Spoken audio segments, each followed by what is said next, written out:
tous et bienvenue sur ma chaîne La Bibliothèque d'Emilia. Aujourd'hui je vous propose un saga en série, donc cette série de vidéos que je fais sur des sagas que j'ai terminées afin de pouvoir vous exprimer mon avis complet sur la saga et pouvoir vous donner ou pas envie de la découvrir à votre tour. Et aujourd'hui le thème de cette vidéo c'est la duologie Monsters of Verity écrite par V. Schwab, mon autrice préférée, est publiée chez Lumen. Alors comme je vous ai dit, c'est une duologie, le dernier tome, donc deuxième et dernier tome est paru début février. Et donc si jamais vous avez envie de découvrir cette histoire, vous pouvez la découvrir en intégralité.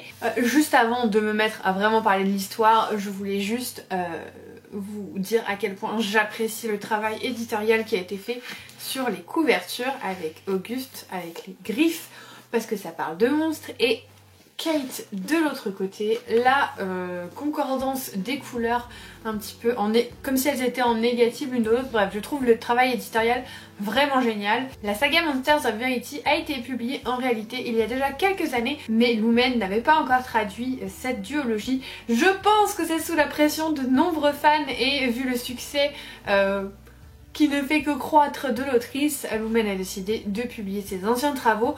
On n'a plus qu'à croiser les doigts pour qu'il continue à faire ça parce qu'on a encore plein d'écrits de V. Schwab qui n'ont jamais été traduits en français. Pour parler un peu plus spécifiquement de cette saga, sachez que c'est, à mon sens du moins, une réécriture très éloignée de Roméo et Juliette. Alors oui, ce n'est pas officiel, ça n'a pas été dit par l'autrice, mais pour moi il y a des références directes. Déjà This Savage Song et Our Dark Duet, pour moi ça fait directement écho à une phrase de Shakespeare qui a été repris notamment par Chloé Gong dans This Violent Delights et Our Violent Ends. This Savage Song, Our Dark Duet. Voilà, pour moi il y a vraiment clairement des indices là-dessus au niveau de Shakespeare, mais aussi c'est l'histoire quand même de deux jeunes ados en fait qui font partie de clans ennemis et que tout oppose mais qui vont finir par tomber amoureux. Pour moi c'est une réécriture très librement inspirée de Roméo et Juliette. Ça n'a pas été confirmé mais vous n'arriverez pas à m'enlever ça de la tête. Nous sommes dans un monde un peu dystopique qui ressemble aux États-Unis, avec, au lieu d'avoir des États, nous avons des espèces de villes énormes, des villes-États en fait tout simplement, qui s'appellent notamment, donc vous avez Verity, vous avez Prosperity, vous avez Pity, vous avez Fortitude, Hope, Charity, Grace et Valor, je pense, j'arrive pas à le lire. Ce sont donc les 10 territoires de cet univers et chaque territoire est un peu guidé par une sorte de vertu. Donc dans la ville de Verity, c'est la ville de la vérité. Et dans ce monde-là, vous avez des monstres qui sont créés d'une certaine façon, c'est-à-dire que quand quelqu'un réalise une action très réprimandable, par exemple tue quelqu'un ou ce genre de choses, ça va créer un monstre. Et vous avez plusieurs genres de monstres. Vous avez notamment dans la ville de Verity, parce qu'après on verra que ça va s'élargir un petit peu avec une autre ville qui nous est présentée dans le tome 2. Nous avons les Corsailles qui sont des sortes de, je dirais, de mi-loup-garou, mi-zombie, voilà, ce sont des créatures avec des griffes qui sont un peu gogoles, qui parlent bizarrement et qui vont manger tout simplement les gens. Vous avez les Malkai qui sont des créatures un peu plus, comment dire, évoluées et qui s'apparentent clairement à des vampires. Et vous avez les Sunai qui sont des êtres très rares et qui ne sont créés que par des actes atroces. Vraiment des actes d'une cruauté sans nom, voilà. Et ces monstres-là, ils vont, grâce à la musique, pouvoir voler l'âme des personnes, de leurs victimes en fait tout simplement. Et pour moi c'est complètement associé aux sirènes qui par leur chant vont réussir à noyer les humains. Voilà, pour moi il y a une petite corrélation avec les sirènes, ce qui est à mon avis le cas puisqu'il y a une référence directe dans le second tome. Et donc vous avez ces monstres qui font partie de la ville et selon les villes il y a plus ou moins de monstres, il y a des monstres un peu différents. Par exemple dans Prosperity qu'on voit dans le tome 2, les monstres c'est assez tabou et le gouvernement fait un petit peu comme si ça n'existait pas alors que tout le monde est au courant de leur existence. Puis en plus, vu que ce sont que des crimes un peu sournois, un peu qui empoisonnent le cœur, ça va être des espèces de zombies, voilà les monstres qu'il va y avoir. Donc vraiment chaque ville est très spécifique. Et dans ce monde là, notamment dans la ville de Verity, vous avez deux clans qui se disputent un petit peu la paternité de la ville, qui disputent le pouvoir. Vous avez le clan Flynn qui est composé du père d'Auguste, donc un de nos personnages principaux, ainsi que sa mère et les 3 enfants qui sont tous des Sunai, donc Auguste, Léo et Ilsa. Et de l'autre côté vous avez le clan Harker avec Callum Harker qui est le grand chef et sa fille notamment Kate Harker qui a pendant très longtemps été un petit peu mise de côté. Et l'histoire commence ainsi. Vous avez vraiment une guerre de pouvoir avec le nord, le sud, un petit peu. C'est pour ça que je vous dis Roméo et Juliette, parce que moi ça m'a directement fait penser au Montaigu, au Capulet. Il y a dans toutes les réécritures de Roméo et Juliette, je pense notamment à West Side Story, vous avez vraiment 2 clans rivaux comme ça qui se disputent un petit peu le pouvoir. C'est donc dans ce contexte et ces circonstances que nos personnages vont évoluer. Nos 2 personnages principaux sont donc Auguste et Kate. Auguste, c'est un Sunai qui utilise un violon comme arme et donc qui a été adopté ainsi que son frère et sa sœur, qui ne sont pas ses vrais frères et sœurs d'ailleurs, par un des dirigeants de la ville qui a une méthode pour moi qui est plus douce, plus à l'écoute du peuple, plus protectrice, voilà, qui a une approche bien différente de l'autre clan. Ça n'empêche pas que... mais quand même pas tout blanc non plus. Et Auguste, c'est un jeune homme qui se déteste en monstre, qui déteste avoir cette culpabilité, ce pouvoir qu'il ne contrôle pas, qui déteste faire du mal aux gens.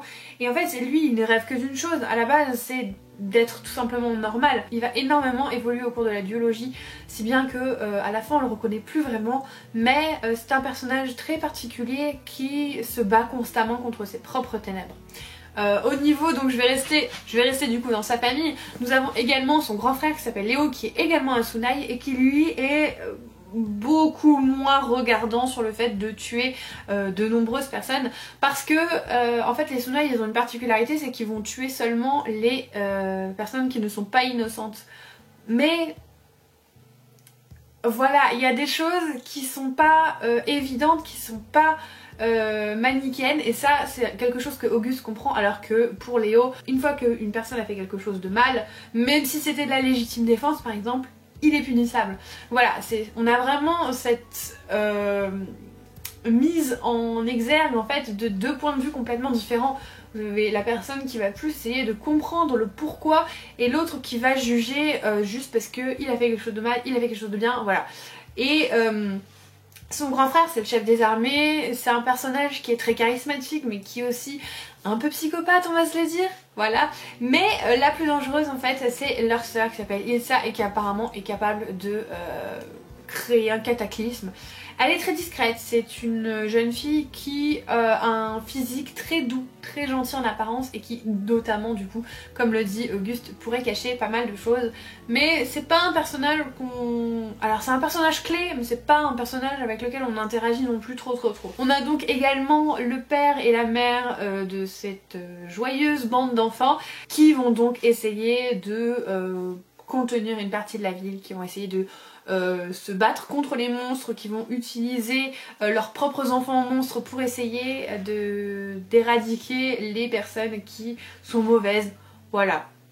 Ce genre de choses très sympa à faire en famille. Au niveau du clan Harker, on a donc surtout Kate et son père. Kate, c'est une jeune fille qui a été un petit peu mise de côté pendant de nombreuses années. Son père n'avait pas vraiment envie d'avoir une fille, il lui a clairement fait sentir. Et c'est une jeune fille qui rêve juste de combattre les monstres, d'être une badass, de pouvoir prouver sa valeur. Limite, elle a presque envie d'être un monstre. Surtout qu'en plus son père emploie des monstres. Et du coup, elle a vraiment ce côté cherche embrouille presque. Vous voyez, elle a très envie d'être dans des situations compliquées pour se ressentir vivre. En fait, c'est ça, elle cherche à se ressentir vivre. Elle cherche, voilà, l'adrénaline, l'excitation. Elle s'ennuie dans sa petite école privée.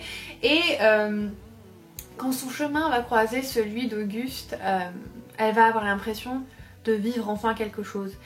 Et c'est ça qui va les rapprocher notamment. En fait là, elle va avoir l'impression de ne plus être spectatrice de sa propre vie. Et c'est ça qui va faire qu'ils vont notamment bien s'entendre. Son père est pas le meilleur papa du monde, c'est pas le meilleur dirigeant du monde non plus. C'est quelqu'un de très cruel. notamment avec sa fille, et qui va employer notamment un Mackay, donc un espèce de vampire qui s'appelle Sloan, qui est un gros psychopathe de la Terre. Alors oui, il y a plein de psychopathes dans cette histoire, clairement. Sloan, ça va être un petit peu le mec très dérangeant, vous savez, qui va faire des blagues, mais on sait pas trop si c'est des blagues. Notamment Kate, elle est très mal à l'aise quand elle voit Sloan, parce qu'elle se dit qu'il pourrait la tuer comme ça, et qu'il en a clairement envie aussi. Donc voilà pour les personnages. Mon avis sur cette saga, j'ai beaucoup aimé cette saga. Faut savoir que V.E. Schwab, c'est une de mes autrices préférées, et j'étais ravie de découvrir une nouvelle duologie de sa plume. Cependant, parmi tout ce qu'elle a écrit, c'est peut-être la saga que j'ai le moins aimée, et c'est surtout le tome 2 qui m'a moins convaincue que le tome 1, parce qu'il y a quand même de très bonnes choses dans cette histoire. Il y a un rapport avec la musique que je trouve très poétique, il y a ce lien avec Roméo et Juliette, il y a la relation qui se naît entre Kate et Auguste, bien qu'elle soit mise au 10e plan dans le second tome.